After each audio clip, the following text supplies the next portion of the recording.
للہ رب العالمین والعاقبۃ للمتقین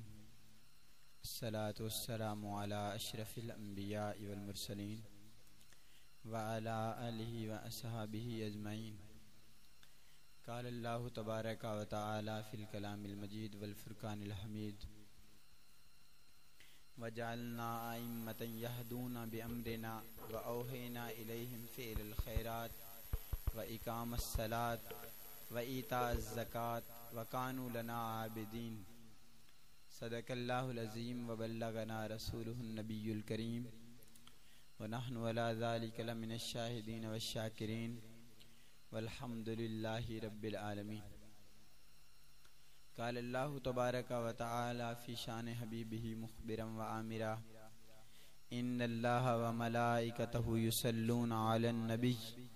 یا ایہا الذین آمنوا صلوا علیہ وسلموا تسلیما. الصلاۃ والسلام علیک یا سیدی یا رسول اللہ وعلی آلک واصحابک یا سیدی یا حبیب اللہ. الصلاۃ والسلام علیک یا سیدی یا رسول اللہ وعلی آلک واصحابک یا رحمت للعالمین. نہایت ہی واجب الاحترام بزرگوں دوستو، اللہ رب العزت کا کروڑ مرتبہ شکر ہے جس مالک کائنات خالق کائنات نے اشرف المخلوقات بنا کر حضور نبی مکرم شفیع معظم سرور عالم صلی اللہ علیہ وآلہ وسلم کا امتی بنایا. اللہ رب العزت نے قرآن مجید میں ارشاد فرمایا وَجَعَلْنَا أَئِمَّةً يَهْدُونَ بِأَمْرِنَا، کہ ہم نے ان لوگوں میں امام پیدا فرمائے جو اللہ کے حکم سے لوگوں کی ہدایت کرتے ہیں، لوگوں کو سیدھے راستے کی دعوت دیتے ہیں.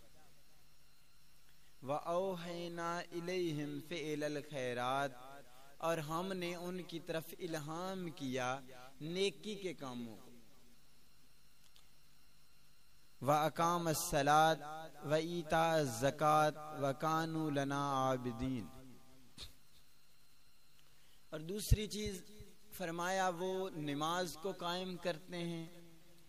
زکوٰۃ ادا کرتے ہیں، اور جتنی عبادات و ریاضات وہ کرتے ہیں سب کچھ اللہ رب العزت کے لیے کرتے ہیں. یہ یاد رکھیں کہ جو بھی عبادت و ریاضت اگر کوئی آدمی کسی کو دکھانے کے لیے کرتا ہے، اس کا مقصد یہ ہوتا ہے کہ فلاں آدمی دیکھے اور یہ کہے کہ بھائی بڑا عبادت گزار ہے، بڑا ریاضتیں کرنے والا ہے، تو پھر اس کی عبادت کا کوئی فائدہ نہیں. اس لیے کہ کل قیامت والے دن اس آدمی سے کہا جائے گا کہ بھائی جا جس کے لیے تو عبادت کرتا رہا ہے آج اسی سے اس کا ثواب طلب کر. تو اگر ایک آدمی اللہ رب العزت کو راضی کرنے کے لیے عبادت کرتا ہے، یہاں ایک مسئلہ یہ یاد رکھیں، عبادت کی دو قسمیں،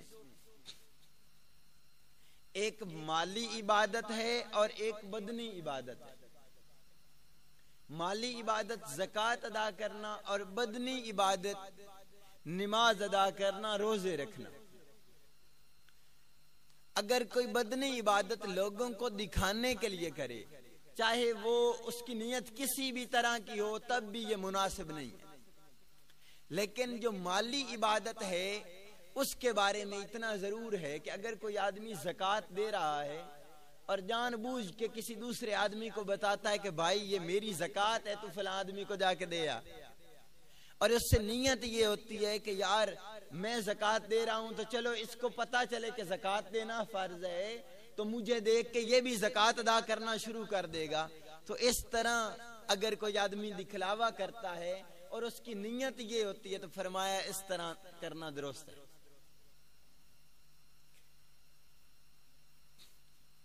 حضرت امام اعظم ابو حنیفہ رضی اللہ تعالی عنہ، کل آپ کا وصال مبارکہ تھا، اس حوالے سے چند باتیں. حضرت امام اعظم ابو حنیفہ رضی اللہ تعالی عنہ آپ وہ ہستی ہیں کہ ایک دن رسول خدا صلی اللہ علیہ وآلہ وسلم آپ تشریف فرما ہیں،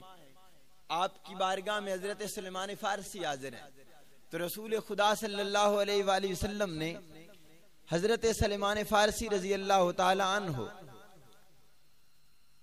آپ کے ران پہ ہاتھ رکھ کے ارشاد فرمایا کہ اے سلمان، آپ کی نسل سے کچھ ایسے لوگ پیدا ہوں گے جو لوگوں کی ہدایت کا سامان پیدا کریں گے۔ تو یہ بشارت حضرت امام اعظم ابو حنیفہ رضی اللہ تعالیٰ عنہ کے لیے تھی کہ حضرت سلیمان فارسی کی نسل سے آپ کے علاقے میں سب سے بڑے عالم جو پیدا ہوئے وہ حضرت امام اعظم ابو حنیفہ رضی اللہ تعالیٰ عنہ۔ دوسری جو بشارت تھی کہ حضور داتا علی اجویری رحمت اللہ علیہ اس بات کو نقل کرتے ہیں، آپ فرماتے ہیں کہ امام اعظم ابو حنیفہ رضی اللہ تعالیٰ عنہ آپ نے کچھ دن اس طرح کیا کہ اپنے آپ کو الگ کر لیا، الگ کر کے عبادت و ریاضت کے اندر مصروف ہو گئے۔ جب عبادت و ریاضت کے اندر مصروف ہوئے تو خواب کے اندر رسول خدا صلی اللہ علیہ وآلہ وسلم کی زیارت ہوئی، اور رسول خدا صلی اللہ علیہ وآلہ وسلم نے ارشاد فرمایا کہ ابو حنیفہ یہ گوشہ نشینی اختیار کر کے تمہیں کیا حاصل ہوگا؟ جاؤ لوگوں کے اندر بیٹھا کرو اور لوگوں کی اصلاح کرنا شروع کرو کہ تمہارے علم سے کسی نہ کسی آدمی کو فائدہ پہنچے۔ اور یاد رکھو، اگر کوئی آدمی علم سیکھتا ہے، رسول خدا صلی اللہ علیہ وآلہ وسلم نے ارشاد فرمایا خیرکم من تعلم القرآن وعلمہ، کہ تم میں سے بہتر وہ آدمی ہے جو خود قرآن سیکھے پھر لوگوں کو سکھائے۔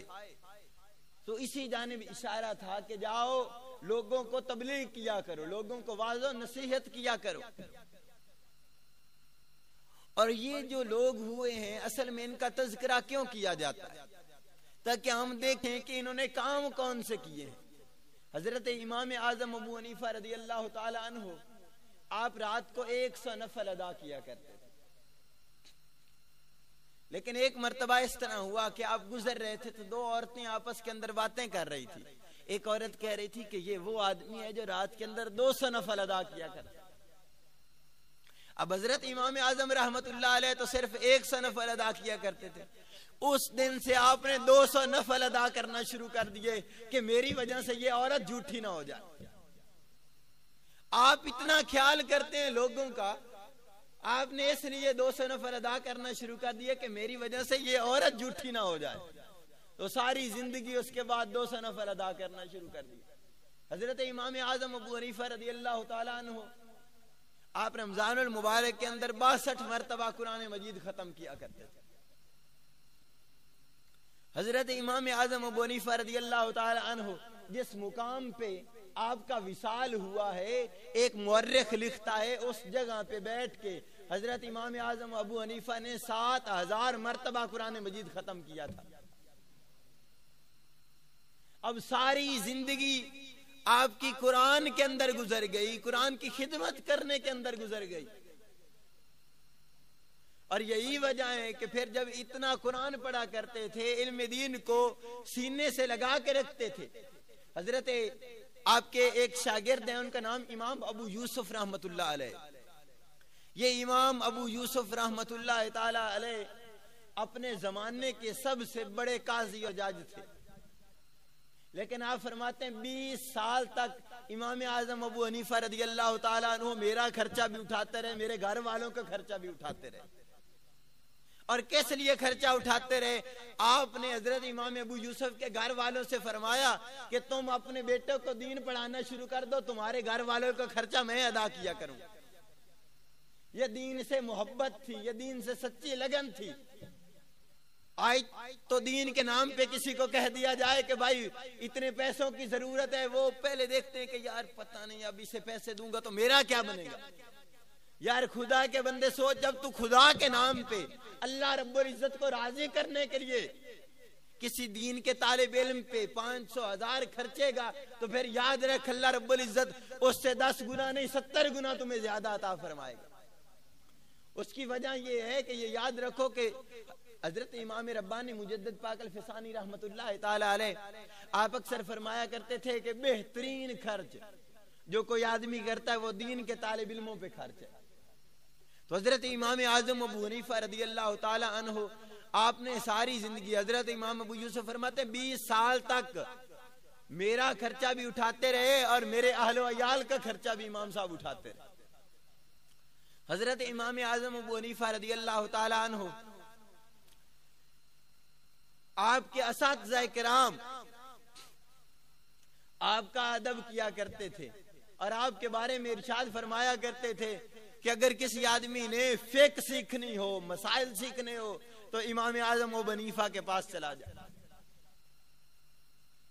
اس کی وجہ کیا ہے کہ آپ نے ساری زندگی لوگوں کو یہ باتیں سکھائیں۔ حضرت امام اعظم ابو حنیفہ رضی اللہ تعالی عنہ سیدنا شفیق بلخی ایک دن امام اعظم ابو حنیفہ رضی اللہ تعالی عنہ کے ساتھ چل رہے ہیں تو ایک آدمی بازار کے اندر سامنے آیا۔ جب وہ سامنے آیا اس نے امام اعظم ابو حنیفہ رضی اللہ تعالی عنہ کو دیکھا اور دیکھ کے فوراً واپس دوڑنا شروع کر دی۔ جب آپ کو پتا چلا کہ یہ آدمی میری وجہ سے دوڑ رہا ہے تو آپ اس کے پیچھے پیچھے گئے اور اس آدمی کو پکڑ لیا اور پکڑ کے فرمایا بھائی صاحب تمہیں کیا مسئلہ ہے، تم نے مجھے دیکھ کے راستہ کیوں تبدیل کر لیا؟ تو کہنے لگا حضور میں نے آپ سے 15,000 درہم ادھار لیے تھے، وہ میرے پاس نہیں تھے، اگر میں آپ کے سامنے جاتا تو شاید آپ مجھ سے وہ ادھار مانگ لیتے۔ تو امام اعظم رحمت اللہ تعالی علیہ آپ نے ارشاد فرمایا جاؤ وہ پیسے میں نے تمہیں معاف کی۔ تو حضرت شفیق بلخی پوچھنے لگے حضور 15,000 درہم آپ نے معاف کر دیے؟ آپ نے فرمایا یار یہ میری وجہ سے پریشان ہوا تو مجھے ڈر پیدا ہو گیا کہ کل قیامت والے دن اگر اللہ نے پوچھ لیا کہ امام اعظم تو لوگوں کو پریشان کرتا ہے تو پھر اللہ کی بارگاہ میں کیا جواب دوں گا، اس لیے میں نے اسے معاف کر دیا تاکہ میری وجہ سے یہ آدمی پریشان نہ رہے۔ حالانکہ آپ نے اس آدمی سے پیسے لینے تھے۔ حدیث مبارکہ میں ہے رسول خدا صلی اللہ علیہ وآلہ وسلم نے ارشاد فرمایا اگر کوئی کسی تنگ دست آدمی کو دو چیزیں ہیں، سرکار نے فرمایا کوئی کسی آدمی کو قرضہ دیتا ہے، اب اگر قرضہ جس نے لیا ہے وہ آدمی مالدار ہے، پیسے والا ہے، تو فرمایا اس کے باوجود اگر کوئی آدمی اسے مہلت دیتا ہے۔ دوسری چیز فرمایا اگر کوئی آدمی قرضہ دیتا ہے کسی غریب آدمی کو، تنگ دست کو قرضہ دیتا ہے اور وہ قرضہ ادا نہیں کر پاتا، اسے معاف کر دیتا ہے، تو کل قیامت والے دن اللہ رب العزت اس بندے کے ساتھ یہی سلوک فرمائے گا۔ اس لیے اللہ فرمائے گا کہ اچھا تو میرے بندوں کو معاف کرتا جا، میں تجھے معاف کر دیتا۔ اس لیے تو حضرت امام اعظم ابو حنیفہ رضی اللہ تعالی عنہ آپ نے جب اس آدمی کو دیکھا فرمایا جا میں نے تمہیں معاف کیا کہ بھائی تم میری وجہ سے پریشان ہو رہا۔ اسی طرح حضرت امام اعظم ابو حنیفہ رضی اللہ تعالی عنہ آپ کے بارے میں آتا ہے کہ آپ ایک جنازے کے اندر شریک ہوئے تو جنازے کو کچھ دیر ہو گئی، امام اعظم رحمت اللہ تعالی علیہ لوگ ایک گھر کی چار دیواری کے سائے کے اندر کھڑے ہو گئے۔ امام اعظم رحمت اللہ علیہ آپ دھوپ کے اندر کھڑے ہیں۔ اب لوگوں نے آپ کو بلایا کہ حضور آپ بھی اس دیوار کی سائے کے اندر کھڑے ہو جائیں، تو آپ فرمانے لگے میں سائے کے اندر نہیں کھڑا ہوں گا۔ لوگوں نے پوچھا حضور کیا وجہ ہے؟ تو آپ فرمانے لگے وجہ یہ ہے کہ یہ جس آدمی کی چار دیواری ہو وہ میرا مقروض ہے، اس نے میرے پیسے دینے ہیں، اگر میں اس کے گھر کی چار دیواری کے سائے کے اندر کھڑا ہو گیا تو گویا کہ یہ میں سود کے طور پہ وصول کر رہا ہوں۔ تو امام صاحب اس بات سے بھی بچتے تھے کہ کہیں کسی سے سود نہ لے رہا ہو۔ یہ ان لوگوں کا تقویٰ تھا، ان لوگوں کی پرہیزگاری تھی کہ ہر لمحہ ایک چھوٹی چھوٹی بات پہ دھیان دیا کرتے تھے کہ کہیں اس کے اندر سود نہ شامل ہو جائے، کہیں اس چیز کی وجہ سے میں پکڑا نہ جاؤں۔ حضرت امام اعظم ابو حنیفہ رضی اللہ تعالی عنہ آپ سخاوت اور فیاضی کے اندر یکتا روزگار تھے اور آپ کا جو ذریعہ معاش تھا آپ تجارت کیا کرتے تھے، اور تجارت کے اندر جتنے پیسے ملتے آپ کو جتنا منافع ملا کرتا تھا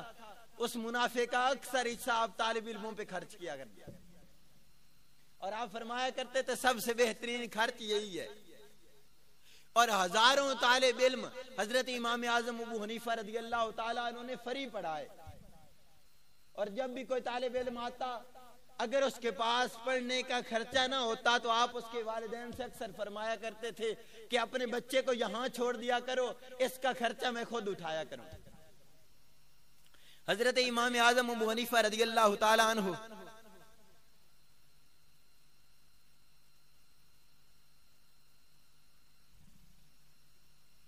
آپ مسائل کے اندر ایک ایک مسئلہ کی جرح و تعدیل کیا کرتے تھے، حتیٰ کہ عورت کو جو خون آتا ہے ایک مہینے کے بعد، تو حضرت امام اعظم ابو حنیفہ رضی اللہ تعالی عنہ نے اس ایک مسئلہ کی تحقیق کے لیے 80 لونڈیاں رکھی، اور پھر ہر ایک لونڈی کے اس خون کی مدت کو چیک کیا کہ فلانی عورت کو کتنا خون آتا ہے، فلاں عورت کو کتنا آتا ہے، اس مطابق پھر آپ نے اس ایک مسئلہ کو اخذ کیا۔ حضرت امام اعظم ابو حنیفہ رضی اللہ تعالی عنہ آپ کے پاس لوگ مختلف مسائل لے کے آپ کی بارگاہ میں حاضر ہوا کرتے تھے، اور جس طرح کا بھی کوئی مسئلہ لے کے آدمی آ گیا پھر آپ کی بارگاہ سے کبھی خالی نہیں لوٹا،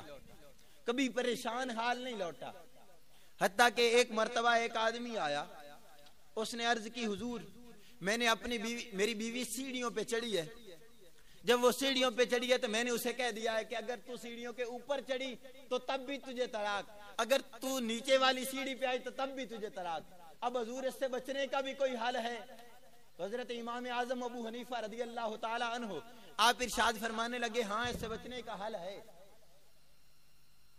آپ نے فرمایا ایک عورت کو نیچے کھڑا کر دیا جائے اور اس عورت سے کہو سیڑھی سے نہ اترے بلکہ اس عورت کے کندھوں پہ آ جائے،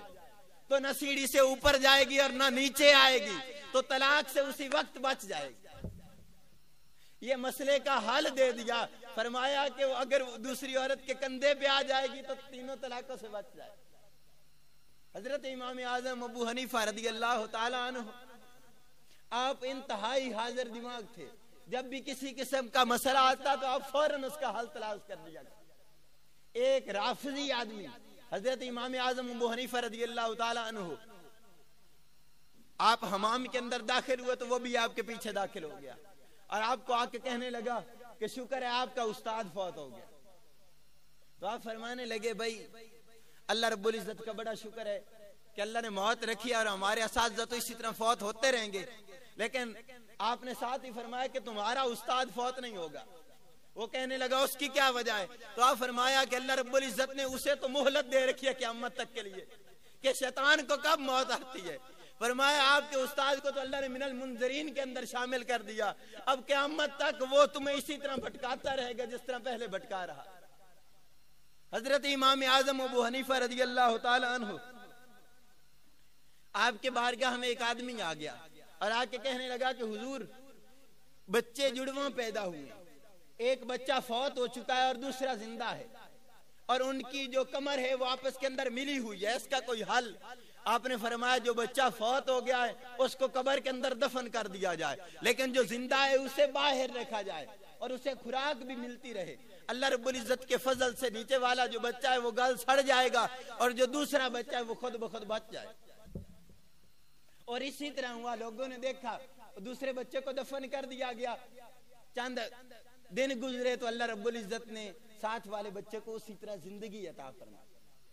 یہ ان لوگوں کی طاقت اور فہم و فراست تھی جو اللہ رب العزت کی طرف سے انہیں عطا کی گئی تھی، اور ساری زندگی انہوں نے تقوی اور پرہیزگاری کے ساتھ زندگی گزاری، اور پرہیزگاری اور تقوی کا یہ عالم تھا کہ اللہ رب العزت نے وہ نظر عطا فرمائی کہ امام صاحب فرماتے ہیں جب میں وضو کرتا تو اگر میرے پاس کوئی آدمی وضو کر رہا ہوتا تو مجھے نظر آ جاتا کہ اس نے کون کون سے گناہ کیے۔ اس کی وجہ یہ ہے کہ حضرت عثمان غنی رضی اللہ تعالی عنہ آپ نے ارشاد فرمایا کہ اتقوا فراست المومن فإنه ينظر بنور اللہ، کہ مومن کی فراست سے بچو، وہ اللہ کے نور سے دیکھتا۔ یہ مومنین کو اللہ رب العزت نے وہ فراست عطا فرمائی ہوتی ہے، اور وہ فراست آتی کہاں سے ہے؟ ان کے تقوی اور پرہیزگاری کی وجہ سے اللہ رب العزت انہیں وہ نظر عطا فرما دیتا ہے کہ جس نظر سے وہ لوگوں کے معاملات اور احوال کو دیکھا کرتے ہیں۔ اللہ رب العزت کی بارگاہ کے اندر دعا ہے کہ اللہ رب العزت ہمیں بھی تقوی اور پرہیزگاری کی دولت نصیب فرمائے، ہمیں بھی وہ دل اور وہ نگاہیں عطا فرمائے کہ جس سے ہم حقیقت کو پہچان سکیں، ہمارا دل حقیقت کو سمجھ سکے اور ہمارے دل کے اندر وہ حقیقت داخل ہو سکے۔ اللہ رب العزت کی بارگاہ میں دعا ہے اللہ حق سننے اور حق سمجھنے کی توفیق عطا فرمائے۔ وما علینا الا البلاغ۔